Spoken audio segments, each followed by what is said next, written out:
Welcome back. By now, we've all heard of kombucha and the wonders it can do for your gut. But did you know there's another probiotic beverage with roots in Latin America that's known to have serious health benefits as well? Well, our own Amber Pfister met with a team that is trying to make this drink more mainstream. Alex, Rafael, how are you guys? We're good. Good. It's good to see you guys. And the owners of Calle, I mean, you are a year and a half in, and you are already in Whole Foods and Erewhon because of your Tepache drink. Now, before we get started, if you are at home, you are not alone. I want to know, what is Tepache, Rafael? Tepache is a fermented beverage made from pineapples. It's natural fermented, and it's been around since pre-Hispanic times. Nice. So it's a Mexican national beverage.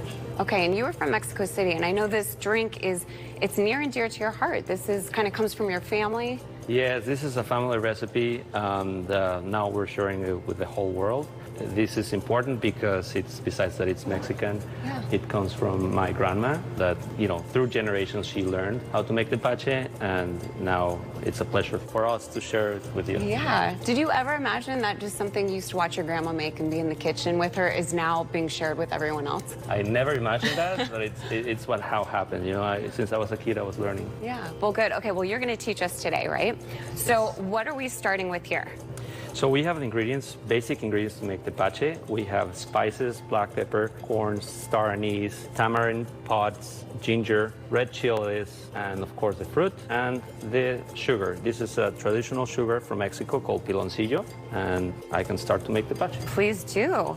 Okay, and Alex, I see you over there, you're smiling. You obviously have a passion for Tepache, but I need to know, you're British, he's from Mexico City. Like, how did this come about? How did this business partnership happen? Yeah, thank you.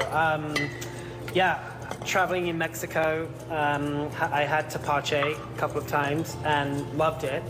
And noticed there that, at the Tepacherias in Mexico, that, people were experiencing it on their lunch break, and it felt like just the fabric of Mexico. It felt like part of the culture. Very social, yeah.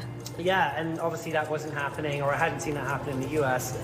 And so a friend of ours, Nate, introduced me and Rafa, and Nate said that Rafa could make Tepache, and so I was very intrigued. Right, perked up. I'm a beverage guy, and so we tasted Rafa's Tepache, and immediately we were blown away at how delicious it was and how true to the traditional way of making it in Mexico was. Yeah.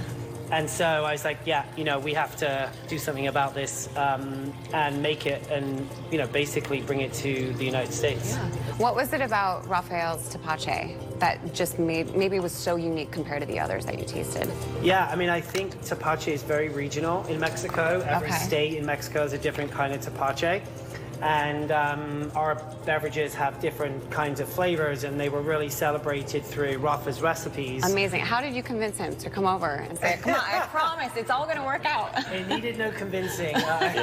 Alex has an amazing vision, so when he told me his vision, I was like all in. I love it. Well, it's obviously worked out very well because I've tasted it, and it is amazing. Here's the thing, you see that block of sugar, but it isn't sugary at all, really. There's just a really nice, smooth taste to it. Now, I know there's benefits also, so someone watching right now might want to know, like, what is it that Tepache has that kind of is good for your body? Yeah, it is beneficial. It has naturally occurring prebiotics and probiotics, which they help your digestion. Yeah. So that's really healthy beverage because it's natural too. Yeah, it's good for your gut. Exactly. Yeah, I like that. Okay, so once you've made this, I see that you have it all together here. Yes, so you have two options. You can add the sugar like that, or you can melt it, which, that's what we usually do if you have more time. And then you top it off with water.